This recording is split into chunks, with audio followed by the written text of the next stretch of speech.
Good afternoon, everybody, and welcome to another ESOP Centre webinar on employment-related securities. Our guest today, is our guest in this series of webinars, is David Craddock, and I'm delighted to be here to introduce him again. My name is Ian Harris, and I'm one of the directors of Xian Group, which is the organisation that hosts the ESOP Centre. And David is genuinely, it's not a phrase that I can often use genuinely, one of the world's leading experts on employment-related share ownership and reward management. He's a recognized authority on the subject and is the author of the Tolly's Guide to Employee Share Schemes. And he's here today to talk about the complexity of these schemes and unraveling those into practical application. So we have quite a technical webinar today and quite a lot of material to get through. One of the things, for those of you who are regular attendees at these webinars, one of the things that I think you will know is that David loves to answer questions. And I love to ask David questions. And because this is a very technical subject, and David really is a technical expert, I'm really, really keen, if we possibly can, to have one or two questions come in that genuinely stump David. My dream question for David will be a technical question on this topic, where he says, I don't know, I'll have to go away and give that some thought, or I'll have to go away and research that question. I'm not sure whether anyone can come up with one of those, but if you can, please do send that question in. The other thing I'd love waiting now, yeah. He's waiting with bated breath. The other thing I would love to be able to do is to get a really penetrating question where I can get all sort of Jeremy Paxson on him and say, no, you haven't answered the question. Answer this question. It's a very important question. So sharpen your pencils and or electronic pencils and send those questions in. Now, in order to do that, I think most attendees will know there is a questions button for you to hit in the GoToWebinar system, and that is the mechanism through which we will receive questions today. If you email me and or David with a question, delighted to hear from you, but we will not pick up those questions until after the webinar, so the question will not be asked during the next 45 minutes. So please do use our system for the questions. One other point that I would like to make, given that this is a very technical webinar with a lot of detailed material David will be working through, the slides are already available to you through the handouts button in chat on the GoToWebinar system, and will be on our website afterwards. So there's no need for you to be sitting writing copious notes about what David is saying. If you want the technical material, the slides are all available to you. So Jem's introduction I have just done, really, apart from the big thank you that I would like to give before handing over to David to the FS Club and our sponsors at the club, who give us their generosity and forbearance to host a huge range of webinars, including this webinar series throughout the year. And we really are incredibly grateful to this group of sponsors for enabling us to do this. Without their sponsorship and support, we wouldn't be able to do it, and we are able to do it, and we're getting terrific feedback on what we're doing. So we really are very grateful to the FS Club, and similarly we are grateful to the members of the ESOP Centre, whose again generosity and loyalty to the club has enabled us to put on this series and several other webinars around the subject of employee share ownership in the last few months, and indeed will be ongoing for the next few months. So without further ado from me, let me hand you over to David, who will talk to you about the complexity unraveled into practical application around employment-related securities. David. So thank you, Ian, for that introduction. I'll talk for some 25 minutes, and then we'll open it up to this this galaxy of questions, which I'm now anticipating. this challenge to actually stump me. That's going to be an interesting conundrum for some of you. So let's see what is forthcoming at the end of my talk. So we're talking today about employment-related securities, and in this series of webinars, which I've been invited to present, this is probably the most complex subject of those 8. But I'm going to seek to unravel the complexities in such a way that you can actually see that they have practical application. I'm explaining the principles, and many of the slides are devoted to me breaking down those principles in an easy to understand way. But I've also got examples, written examples and numerical examples. As my old maths teacher used to say, everything becomes clear when you see the example, David. So let's go on to the next slide. Thank you, Ian. Well, that's just introducing myself again. So the development of the tax legislation. The development of the tax legislation on employment-related securities. I'm talking here now about something separate from the tax-approved schemes. There's been a somewhat tortuous development over decades since the Second World War. But it did achieve a semblance of unity when we had the Schedule 22 and Schedule 23 from Finance Act 2003, and the employment-related securities part of that got enshrined in Part 7 of ITIPA 2003. But I'm starting here with an introduction point. So through my employee share schemes practice, I come across many different types of employee share scheme, employee share plan from all over the world, different sizes of business, whether they be quoted companies or small to medium-sized companies or sometimes minnow startups. I get lots of questions from my helpline as well as my ongoing client project work. And in broad terms, when I'm seeking to understand how an employee share scheme works, I first identify it as one of the following. Every scheme is either a share gifting scheme or a share purchase scheme or a share option scheme, which of course is a deferred share purchase scheme. So that's just a tip, an introduction point. Once you've identified that broad category into which your scheme belongs, or whatever scheme you're examining at any point in time, you're then in a position to examine the more detailed intricacies of the scheme, its sophistications and its subtleties. Let's go to the next slide. So on this slide, I've identified initially the main income tax charging provisions that we find within ITIPA. ITIPA, by the way, stands for Income Tax Earnings and Pensions Act 2003. And the first is in relation to sections 10 and 62, where we envisage either an issue or a transfer of shares. What that means is that an individual who is an employee of a company takes into their title shares either through a direct issue or through a transfer from another existing shareholder. Now, let's suppose that the market value is £5 and they pay £2. Well, that £3 under the main charging provision is going to be subject to income tax. The second set of provisions I've identified come from Chapter 5 of Part 7 of ITIPA, the Employment-Related Securities legislation, sections 471 to 487. And that's where income tax is charged in the event of an exercise of an option or an assignment or a release of an option, for that matter, where value is realized. So let's say that the market value at the date of exercise is £5. The option price is £1.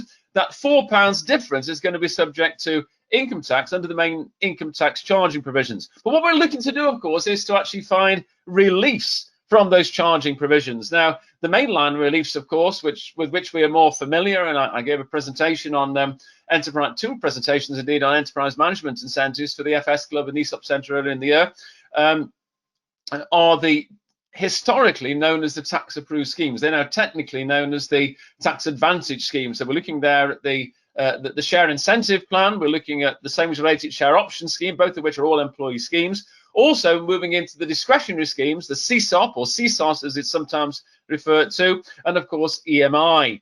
So let's go on to the next slide. So what I'm seeking to do here is to widen out the compass of the techniques which are available to an employee share scheme practitioner in order to provide solutions for the client. Now you can see in that list of chapters 1 to 11, at chapters 6 to 9, the tax approved schemes, what we now call the tax advantage schemes. But there are also other aspects of employment related securities which are dealt with within that part 7. Chapter 1 is a general introduction to employment related securities, but some very valuable principles are established there, and then we seek to apply those principles to the other aspects, the other aspects which are contained within their respective chapters. But recognize this, that none of the chapters 2 to 11 will apply unless it is first established that the securities, the shares, are employment-related securities under chapter 1. Let's go to the next slide. Thank you. So the reason for the employment-related securities legislation, the reason really is very simple. We have to recognize that this legislation is anti-avoidance legislation on the part of the government administered by HMRC. The UK operates different rates of tax for capital and income in the United Kingdom, whereby an astute practitioner, were it not the case that the rules were laid down as to what is capital and what is income, an astute practitioner could potentially exploit the absence of any clear guidelines on their categorization of what is capital and what is income. Capital, of course, is essentially the capital gains tax legislation contained within Taxation of Chargeable Gains Act 1992, which has a less punitive rate of tax than the more punitive income tax legislation. The legislation seeks to ensure that remuneration, as it is perceived by the legislation, which is in the form of employment-related securities, is made subject to income tax, and PAYE and NICs are applied as appropriate. So let's have a look at what we mean by employment-related securities. They are securities acquired by a person who is an employee of the company. So they're made available by reason of the employment of that person or the employment of another person. Yes. Employment also includes directorships, all directorships, whether they be executive directorships or non-executive directorships. So an individual might not be an employee, but is actually a director. Employment includes former, prospective, and future employments, and securities do not have to be received by the employee for the legislation to apply.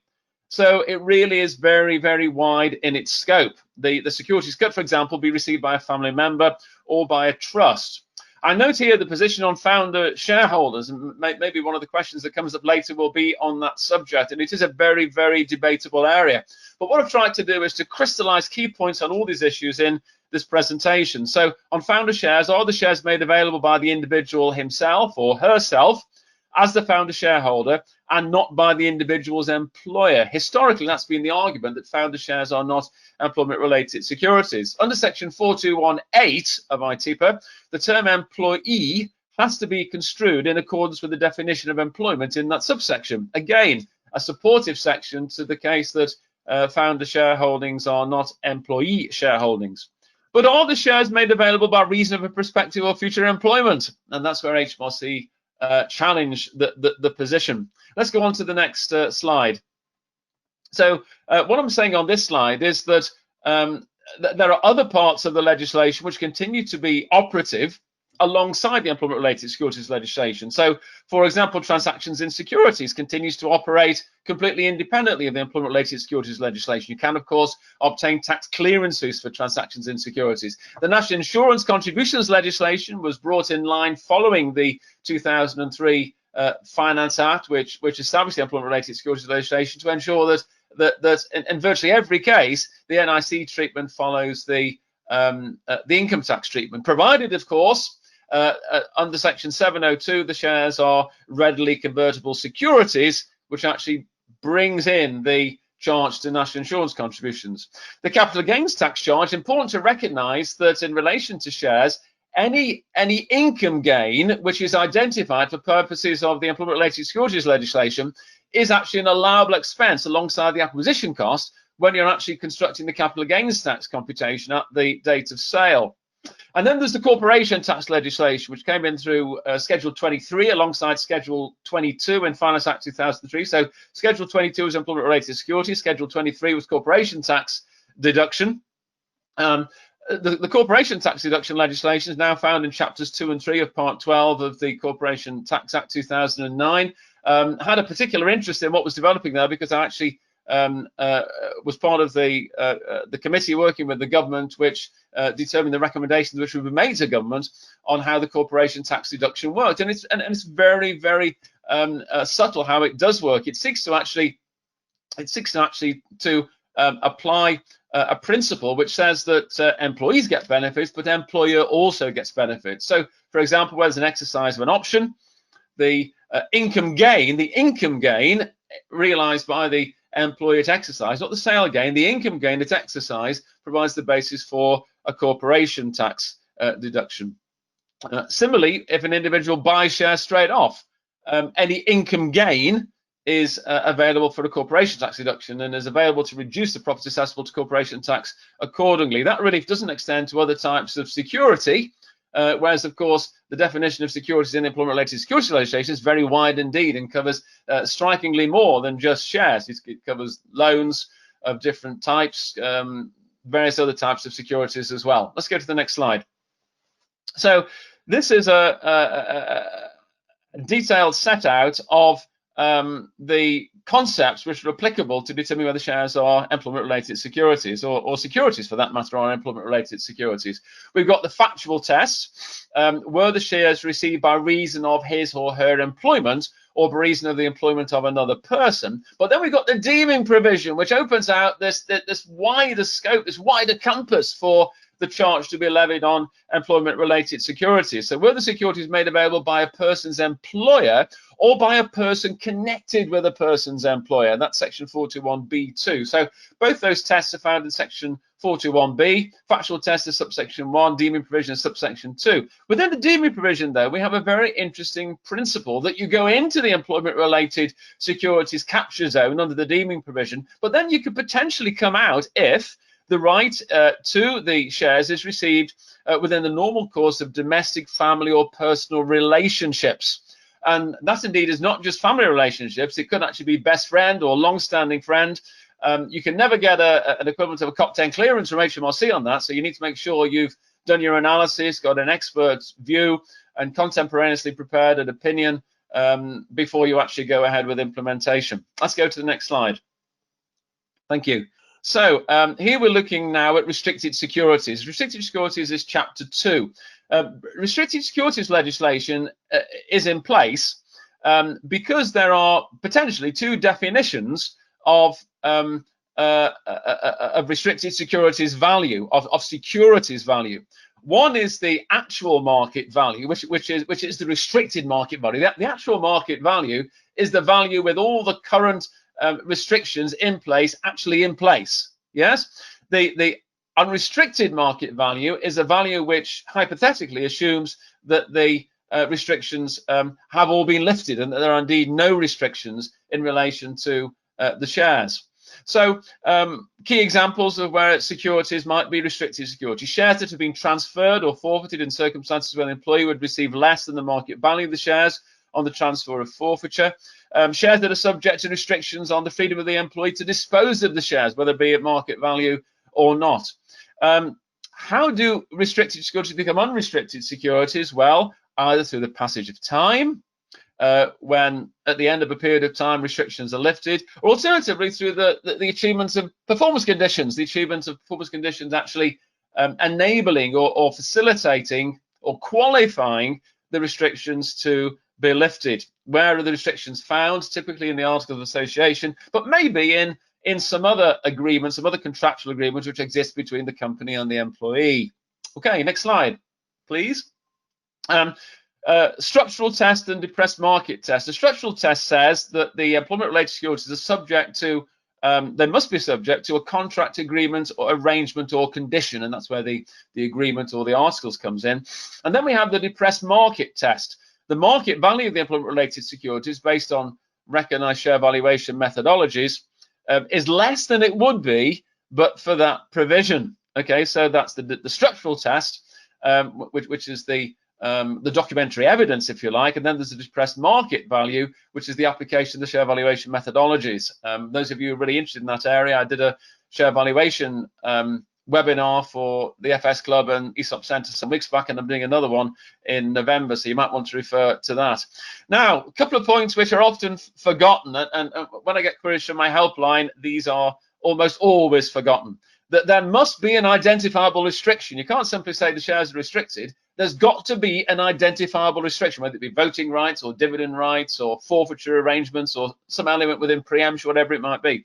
Also, that the restriction must reduce the value of the share. So you must be able to demonstrate, that the shares are reduced in value as a consequence of the identifiable restriction, and then they must be restricted securities at the time of the acquisition. Okay, and again, this point is especially often forgotten, that they don't become restricted securities at a later time in the ownership of the individual.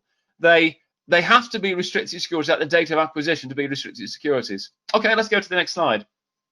So, restrictions or inherent characteristics. So, there is a detailed argument to say that we should distinguish between restrictions which are being imposed and restrictions which are inherent, which are part and parcel of the share.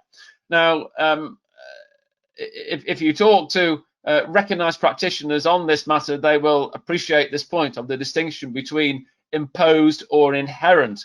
HMRC tend to wash over this point, I have to say, so I'm sharing with you the practical essence of what happens in practice here. They tend to take the view that if there's any restriction, whether it applies to all shares or not, then the shares are restricted securities. Technically, I would beg to differ with that, and I would contend that there is a case in certain circumstances to contend that restrictions are inherent rather than imposed. But you know, the fact that the depressed value is less than it would otherwise be, which is what the legislation says, implies that the restrictions do have to be imposed in order to be restricted securities. But you know, if there's any doubt whatsoever as to how you believe HMRC are going to respond, or whether you believe there might be some controversy on a sale of the company at some future stage, with the buyers' lawyers coming up with esoteric points and trying to protect their clients, the best thing to do is always to introduce some sort of protective position to ensure that your shares are restricted securities. Let's go to the next slide. Okay, potential difficulties in application, determination of market value. Now, we do have the share valuation methodologies which enable us to value shares, but remember that employment-related securities covers all sorts of other securities as well, which are not always easy to value. There are methods for all of them, I can assure you, but they can be quite challenging on occasions. But the determination of market value, very, very important. The decision on tax elections, we're going to talk in a little bit more detail about that in a minute. I'm going to open up the debate on that as I explain how well that works, when to make the tax election and when not to make a tax election. And you have 14 days, which has to be a joint election between employing company and employee after the date of acquisition to make the election. Third point I've identified on here is the categorization of the shares. Now, sometimes you've got a choice when you're actually devising your share structure. It might appear that you could actually set up your shares as either restricted securities or convertible securities. My advice is, if there's a choice between the two, unless there's a compelling reason for doing convertible securities, go for restricted securities, because there are no election opportunities in relation to convertible securities. You know, when Finance Act 2003 first introduced this legislation, there was an article which appeared in Taxation magazine just a few weeks later, which said the end of tax planning. Yes, far from being the end of tax planning, the employment-related securities legislation does actually offer us particular opportunities for our tax planning, albeit within the parameters set by government and administered by Her Majesty's Custom and Excise. But listen, you know, the point is this, that there is an opportunity when you're actually working with tax elections, and they're available only through restricted security status for the shares. Let's go to the next slide. Okay, the acquisition of shares. So this is where we have something called, well, it's what David, yours truly, calls the special rule situation. And the non-special rule situation is the converse of that. So when I was studying this legislation, when it came out in 2003, and I knew I was literally signed up very, very quickly to deliver something like 10 lectures around the United Kingdom, different parts of the United Kingdom, with accountancy groups and training groups and different accountancy firms to explain this legislation. So I really had to get my mind in gear to understand what it was about. And this is how I understood it. So I'm going to share with you how my brain was able to understand it, in the hope that it will help you understand it as well. So the special rule situation is this. The special rule situation is where there are forfeiture or compulsory transfer restrictions which do not last for more than 5 years. The non-special rule situation is any other type of restriction. Now, where you've got forfeiture or compulsory transfer restrictions that do not last for more than 5 years, you have the 425 election. When you're working with any other form of restriction, you've got the 431 election. Let's go to the next slide. Okay. Chargeable events. Chargeable events will be typically where you've got a ceasing of restrictions, a lifting of restrictions, variation of restrictions, and a disposal of shares. All those are what are called chargeable events. The principle that applies in the event of a chargeable event is what we call the principle of the untaxed proportion. So the proportion which wasn't taxed, so we're talking there, about the difference between, in percentage terms, between the restricted market value and the unrestricted market value, let's say it's 20%, that untaxed proportion is applied at the point at which a chargeable event occurs, whether it be a cessation or a lifting of restrictions, variation of restrictions, or disposal of restrictions. I've got an example to display this in a moment. Let's go to the next slide. Okay, this is how special rule, non-special rule work. Yeah, so special rule situation, and this explains how the elections work. So this is what I constructed as my metrics when I was seeking to understand the subject all those 17 years ago now. Okay, so special rule situation, remember, what is that? It's a forfeiture or compulsory transfer restriction which falls away within 5 years. If you don't make an election, there's no income tax and there's no nix on acquisition. That all sounds good, doesn't it? So why would you want to make an election? Well, to avoid future capital gains tax. So move to top quadrant right, special rule situation again, but here we make an election under section 425. Okay, and we make an election so that income tax and nix on acquisition on the unrestricted market value. We make an election to be taxed on the unrestricted market value, that uplifted hypothetical value. What's the reason for doing that? So that all future gain falls within capital gain. Yeah, isn't that good? Now, let's have a look at the non-special rule situation, which is the more common. This is any other type of restriction other than forfeiture or compulsory transfer restrictions which fall away within 5 years. Okay, so it could be voting rights, dividend rights, forfeiture of some other type, preemption, whatever it might be. So bottom quadrant left, no election. Well, here, if you don't make an election, you've still got income tax, but it's on the acquisition of the restricted market value shares less amount paid. So if you make an election, which is bottom quadrant right, then yes, you're going to be taxed on unrestricted market value. And again, there'll be no capital gains tax arising under Chapter 2 at any point in the future. So let's go to the next slide. Temporary restrictions or permanent restrictions. We're typically looking at temporary restrictions here. Yeah, restrictions which are imposed. And I've identified there a class of permanently non-voting shares to illustrate the principle. In the interest of time, let's just move on. Okay. Planning principles. For private companies, there may be freedom on what restrictions impose. So that gives you a lot of freedom for your planning. For quoted companies, not so much freedom, but restrictions will typically be in the form of some sort of agreed lockout. For private equity buyouts, restrictions typically be on voting rights and sellback obligations. And as a general rule, the employee would elect to pay income tax and NICs at the outset if the share plan is currently relatively low. Sorry, if the share price is currently relatively low. Okay, so if the share price is high and you're not expecting much uplift, then you might not make an election. So it's not always a done deal that you're going to make an election. You've really got to look at the economics of the share and its current value and its potential before you make the decision. But when you've got a gross share, say, share value comparatively low, but a potentially high uplift, you would almost certainly make an election. And it must be made within 14 days of the date of acquisition, although those documents don't have to be submitted to HMRC. Typically, I advise clients to keep them either with their statutory books or with their payroll records. Next slide, please. This is an example. I don't think we've got time to do this example, but I'm trying to share the principles with you. This is the way in which I prepare these slides to give you money's worth, really, to ensure that you've got lots of information from my years of research in this subject that you can go back to and study in your own time. And then you can come back to me if you've got any questions. That'd be wonderful. But this example, one restriction with no consideration. Let's go on to the next slide, which is how the illustration works through. It actually illustrates this principle, this very important principle of the untaxed proportion, which is the untaxed proportion determined by the differential between restricted and unrestricted at the outset, which is then applied at the later date when you've got the lifting of the restrictions or the disposal of the shares, whatever it might be. Let's go next. Disposal of shares. This identifies the very basic capital gains tax computation. Disposal proceeds less price paid as consideration for the shares, and any amount which has been subject to income tax under the restricted securities regime. Next slide, please.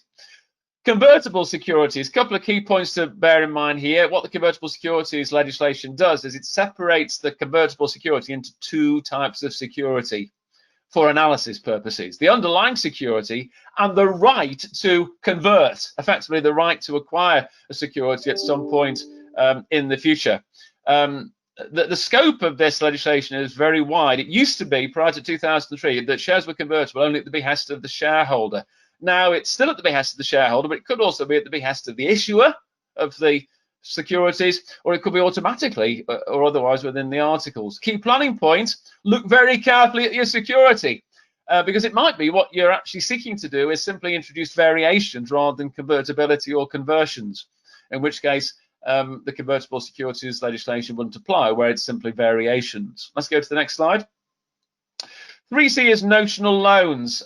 This is where, for example, and I've set out the example here, let's say market value of the shares at date of issue is £20. The offer price of the shares is £5, representing a 75% discount for employees, but the amount payable as an initial payment by the employees is only £1. Now, this illustration illustrates where you've got both discount and deferred consideration within the same arrangement. So the discount is taxed immediately under section 62, as I've identified there under 1. But under 2, you've got under section 446 S, you've got the deferred consideration. This is the only opportunity where this is the only occasion where P11D applies in our employment-related securities legislation, and the deferred consideration is disclosed on the P11D under section H, I seem to recall, as a loan. So the notional loan, which is what the deferred consideration effectively is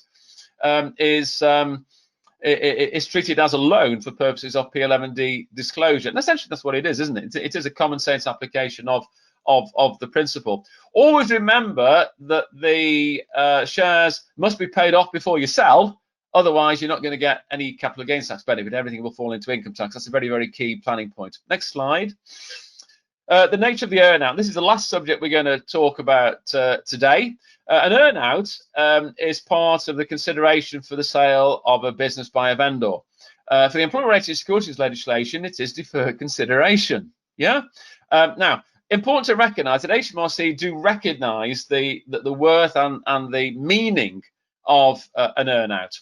But the point is this: that an earnout for employment-related securities legislation, and indeed under UK law, comes under a securities option. It's like a tax unapproved share option scheme. And so what I've identified on the next 2 slides, which are my final slides, let's go to the next slide, Ian, are 6 indicators which indicate principles which must apply for the earnout to be recognised by HMRC and not attract income tax. And then on the next slide, there are what are identified as 3 factors. Now, important point to recognise is they're not contained. These factors and indicators are not contained within the legislation. They are contained within the Employment-Related Securities Manual. So look into that small print whenever you're doing an earnout, and it will protect your people, your clients, from income tax charges which might otherwise arise. I don't think we've got time to go into how those details work, but if you want to ask me questions about it, I'm pleased to do so. Please do come forward with your questions, and I will, in all humility, do my utmost to answer them. David, thank you so much. That was a whistle-stop tour through that a very technical subject. I'd just like to remind the audience again that all of these slides are available as a handout, which you can pull down now through the GoToWebinar buttons if you wish, and will be on the website later for you to use and have a work through the worked examples. I have a couple of specific questions here from Susan, and we're going to see if these are difficult enough to stump you. Right. Okay. She says, great presentation, David, as always, which is very nice. Thank you. And then she says, the UK restricted securities legislation seems similar to the restricted stock awards in the USA. Is that right, or are there significant differences? And then there's a follow-up, a second question. Would you describe the employment-related securities legislation as a collection of employee share plans? Okay, so the likeness to, I think she's referring to the restricted stock award plan, the restricted stock award plan in the US. Yes, the restricted securities legislation is very similar. Remember that the employment-related securities legislation was introduced during Gordon Brown's tenure of office, and he took a lot of inspiration from how the employee share plan legislation and share legislation worked in the US. EMI, of course, was inspired by a similar type of plan arrangement in the US, and so was the restricted securities legislation. So you're absolutely correct to identify that. Are there differences? Well, we've got our election procedure, our 425 and 431, which I explained in detail in my presentation. They've got their equivalent, which is Section 83B. Section 83B of the US tax code, where you make the election at the date of acquisition, which is exactly the same as under our 425 or 431 elections. We have a wider berth on restrictions. So I think she asked if there are any differentials, any differences. We have a wider berth on our restrictions. For them, it's really the lifting of one restriction, which would be a substantial risk of forfeiture. And I think the second question was about, is the employment-related securities legislation a collection of employee share plans, basically? Yeah. Well, that's interesting. Yeah. Okay. So if you go back to the slide which I introduced on the navigation through Part 7, those 11 chapters, you've got 4 chapters which deal with the tax-approved schemes, as we've historically called them. We now call them the tax advantage schemes.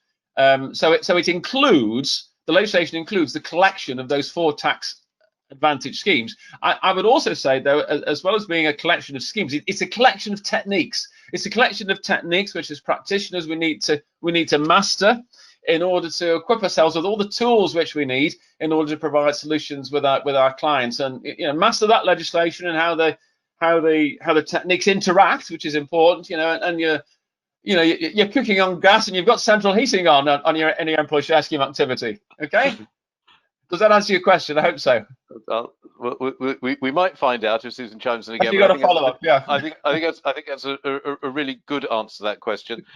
I have a question for you of a more general kind, which is what I call this wood for the trees question or type of question, because I look on employment-related